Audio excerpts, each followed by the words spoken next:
Hello students, आज हम देखने वाले हैं एक्सरसाइज 2.21 से exercise 2.25. Right, let's start with 2.21.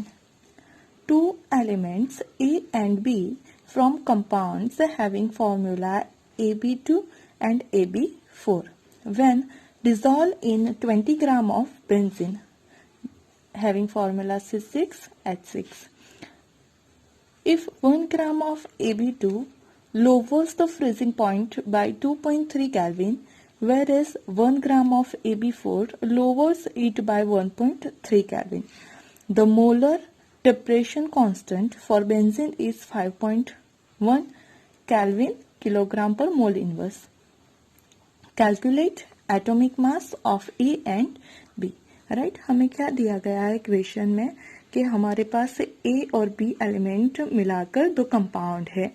पहला कंपाउंड है AB2 एंड दूसरा कंपाउंड है AB4.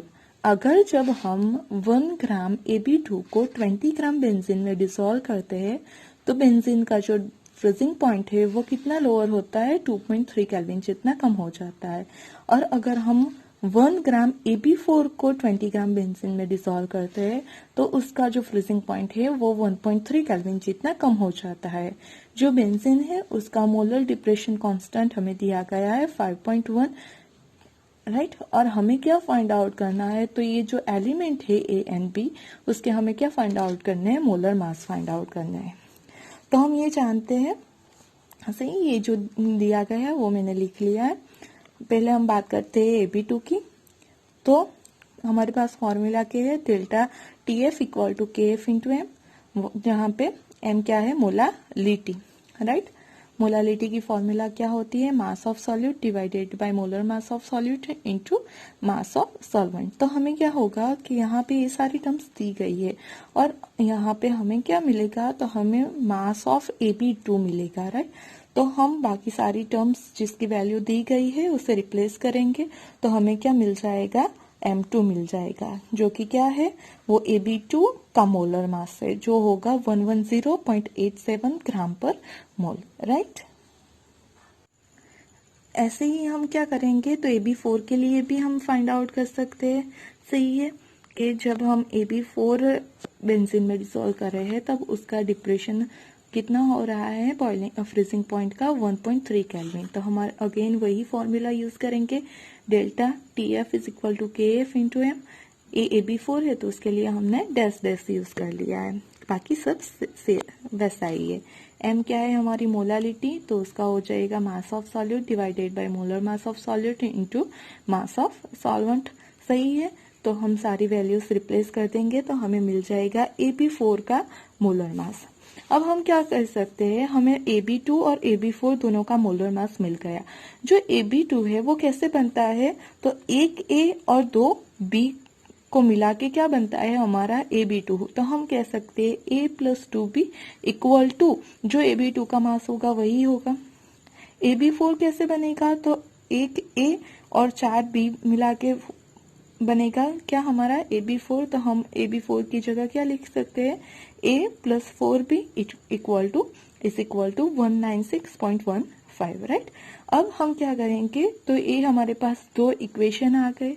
राइट, जिसमें दो वेरिएबल है तो हम उसे सिंपली एलिमिनेशन मेथड से सॉल्व कर लेंगे. सही है, यहाँ पे क्या करेंगे, हम साइन चेंज करें तो ए कैंसल आउट हो जाएगा, 2B में से 4B जाएंगे तो रह जाएंगे -2B एंड यहाँ पे रह जाएंगे -85.28. सही है, अब क्या हो गए, माइनस माइनस कैंसल आउट होके प्लस हो जाएगा. हमें B चाहिए तो B इक्वल टू हो गया 85.28/2, तो आंसर आ जाएगा 42.64 ग्राम पर मोल. मतलब जो हमारा B था, B एलिमेंट है, उसका मोलर मास कितना होगा, 42.64. सही है, अब उस B की वैल्यू हम किसी भी एक इक्वेशन में रिप्लेस कर लेंगे. सही है, तो क्या मिल जाएगा, अगर हम उसे पहले इक्वेशन में रिप्लेस करते हैं, A plus 2B is equal to 110.87. Right, B की वैल्यू तो हमें मिल गई है, उसे रिप्लेस करोगे तो A मिल जाएगा 25.59 ग्राम पर मोल. सही है, मतलब हमारा दोनों मिल गया, एलिमेंट A का मास हो गया 25.59 और B का मास हो गया 42.64. सही है ना. Question number 2.22. At 300 Kelvin, 36 gram of glucose present in a liter of its solution has an osmotic pressure of 4.98 bar. If the osmotic pressure of the solution is 1.52 bars at the same temperature, what would be its concentration? यहाँ पे क्या दिया गया है, तो हमें osmotic pressure दिया गया है. कब दिया गया है? 300 केल्विन पे. सही है. हमें फाइंड आउट करना है जब ऑस्मोटिक प्रेशर 1.52 हो तब उसकी कॉन्सेंट्रेशन सॉल्यूशन की क्या होगी. सही है. तो हमारे पास फॉर्मूला है pi is equal to CRT. We have to find out concentration, so subject C and rearrange formula.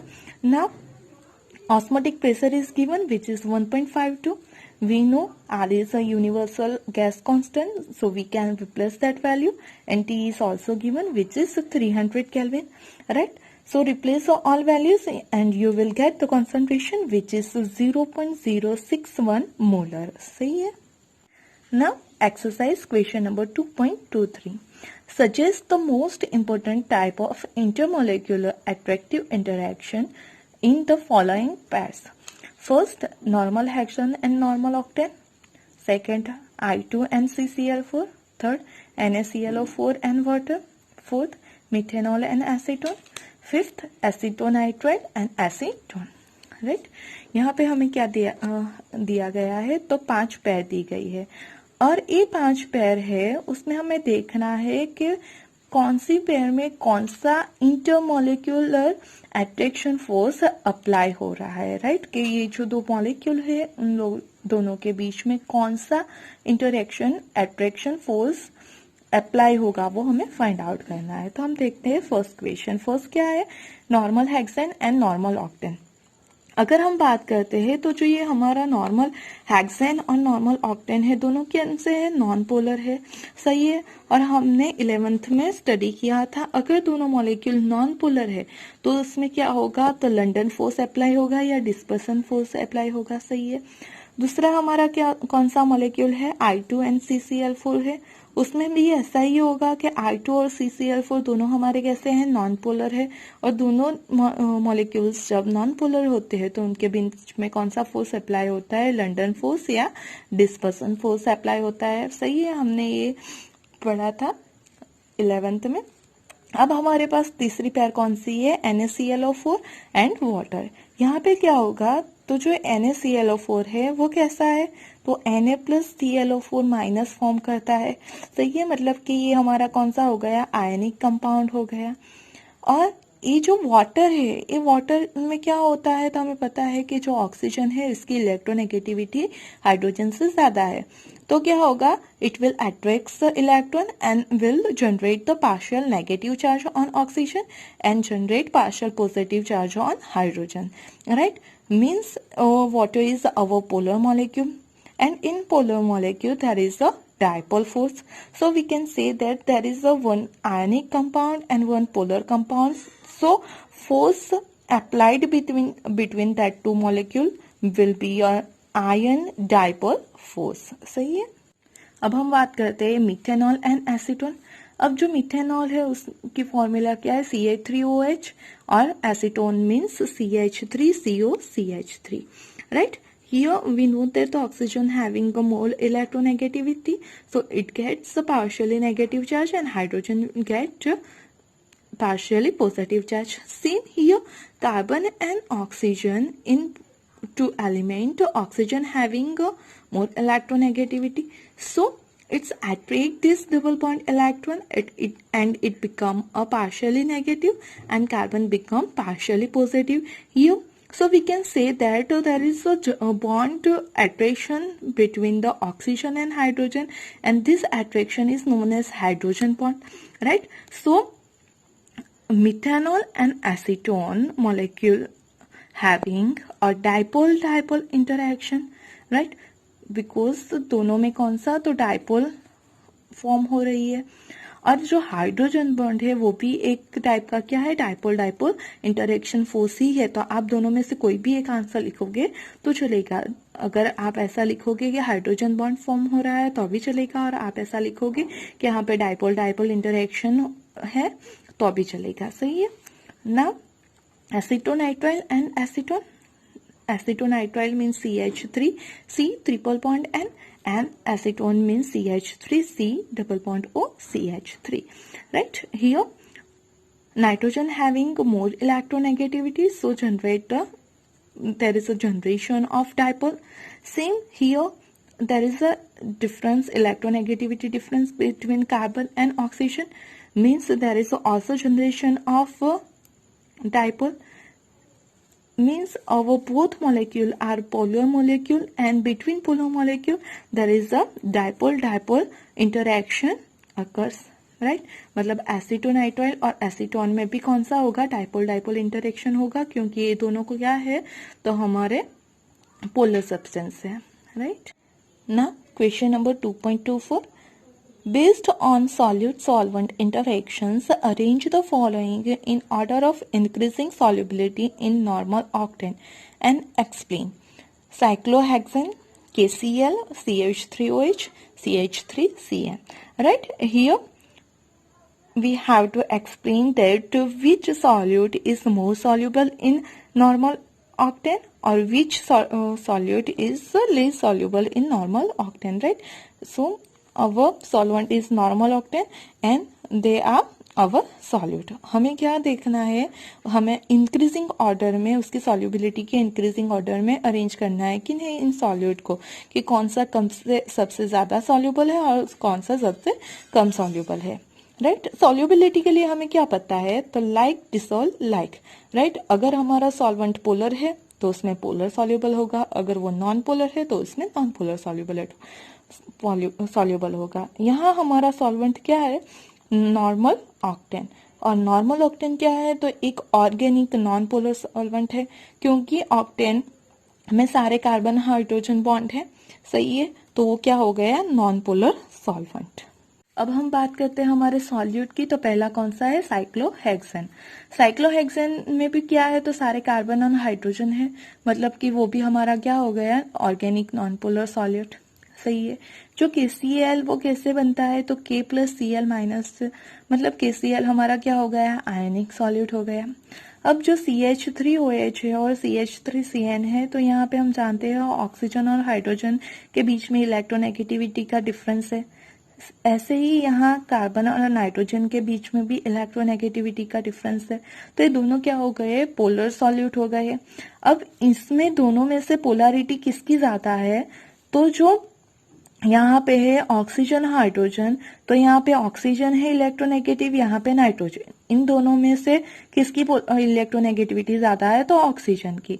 Carbon और हाइड्रोजन में मोर इलेक्ट्रोपॉजिटिव है हाइड्रोजन, मतलब इन दोनों का जो इलेक्ट्रोनेगेटिव का डिफरेंस होगा वो क्या होगा, इलेक्ट्रोनेगेटिविटी डिफरेंस क्या होगा, सबसे ज्यादा होगा। किस में, अल्कोहल में, मिथेनॉल में, सही है। तो मिथेनॉल में अगर इलेक्ट्रोनेगेटिविटी डिफरेंस ज्यादा है तो हम ये कह सकते हैं कि ये जो है वो मोर पोलर है देन टू CH3Cn, राइट। और जितना पोलर होगा उतना कम सॉल्युबल होगा, क्योंकि हमारा सॉल्वेंट क्या है, नॉन पोलर है। तो हम ये कह सकते हैं ऑर्डर ऑफ इंक्रीजिंग सॉल्युबिलिटी इस सबसे कम सॉल्युबल होगा KCl, क्योंकि ये आयनिक है, फिर CH3OH क्योंकि ये पोलर है, देन CH3Cn, और लास्ट में सबसे ज्यादा जो सॉल्युबल होगा वो क्या होगा, साइक्लोहेक्सेन, क्योंकि ये भी नॉन पोलर है और हमारा जो सॉल्वेंट है वो भी क्या है, नॉन पोलर है। अब बात करते हैं exercise 2.25। Amongst the following compounds, identify which are insoluble, partially soluble and highly soluble in water. First phenol, second toluene, formic acid, ethylene glycol, chloroform, pentanol, right? We have to check from this solute which is more soluble, which is partially soluble and which is insoluble in water. We already discussed that like dissolve likes, means water का nature जैसा होगा वैसा ही solute उसमें soluble होगा, बाकी के solute उसमें क्या हो जाएंगे, इनसॉल्यूबल। हमें पता है वाटर क्या है हमारा, तो एक पोलर सॉल्वेंट है, राइट, क्योंकि वाटर में क्या होगा, तो वाटर में जो ऑक्सीजन है इसकी इलेक्ट्रोनेगेटिविटी ज्यादा है, तो क्या होगा, वहां पे पार्शियली नेगेटिव चार्ज जनरेट होगा, और हाइड्रोजन है वहां पे पार्शियली पॉजिटिव, मतलब डायपोल मोमेंट जनरेट होती है, और डायपोल मोमेंट किसी सब्सटेंस में जनरेट होती है तो वो क्या हो जाएगा, हमारा पोलर सॉल्वेंट। तो हमारा वाटर क्या हो गया, पोलर हो गया है। अब पहले बात करते हैं हम फिनोल की। फिनोल की फॉर्मूला क्या होगी, C6H5OH। सही है, मीन्स के उसमें जो OH है वो पोलर पार्ट है, और जो C6H5 है वो कौन सा है, नॉन पोलर पार्ट है। मतलब फिनोल में एक पार्ट पोलर है, एक पार्ट नॉन पोलर है, मतलब फिनोल क्या हो जाएगा, वाटर में पार्शियली सॉल्युबल हो जाएगा। Now toluene having formula C6H5CH3, here both group are non-polar, so we can say that toluene is insoluble in water, right? Now formic acid has the, in formic acid we know that there is a formation of a hydrogen bond, because here the number of carbon is less, right? So and there is a electronegativity difference between oxygen and hydrogen. तो जो formic acid का एक molecule है वो water के molecule के साथ क्या करेगा, हाइड्रोजन बॉन्ड फॉर्म करेगा, मीन्स जो फॉर्मिक एसिड है वो क्या होगा, हाईली सॉल्युबल होगा। वैसे ही इथिलीन ग्लाइकोल है, इथिलीन ग्लाइकोल में भी क्या है, OH ग्रुप है। OH ग्रुप है मतलब कि वो क्या हो गया, पोलर हो गया। सही है, अगर उसमें पोलर ग्रुप प्रेजेंट है तो वो भी क्या हो गया है, हाईली सॉल्युबल, क्योंकि उसमें नंबर ऑफ कार्बन भी कितने हैं, सिर्फ 2 ही है। क्लोरोफॉर्म की बात करते हैं, क्लोरोफॉर्म मीन्स क्या होता है, CHCl3। सही है, और वो कौन सा है, नॉन पोलर है, तो वो वाटर में इनसॉल्युबल रहेगा। अब बात करते हैं पेंटेनॉल। Pentanol means C5H11OH। सही है, अब यहाँ पे उसके पास एक OH ग्रुप है, मतलब एक पोलर पार्ट है, लेकिन उसके पास जो कार्बन चेन है, जो नॉन पोलर पार्ट है, वो भी क्या है, तो ज्यादा बड़ा है। सही है, यहाँ पे क्या था, सिर्फ 2 कार्बन थे, तो नॉन पोलर पार्ट कम था, तो उसमें डिसॉल्व हो गया, क्योंकि 2 पोलर पार्ट है, उसके कंपेयर में ये क्या हो जाएगा, निगलेक्ट हो जाएगा, तो वो इजीली सॉल्युबल हो जाएगा। यहाँ पे क्या होगा, एक ही OH है और उसके पास 5 कार्बन है जो नॉन पोलर है। सही है, तो वो वाटर में क्या हो जाएगा, partially insoluble, right? Hope you understand, right? If there is any query, then you can message me.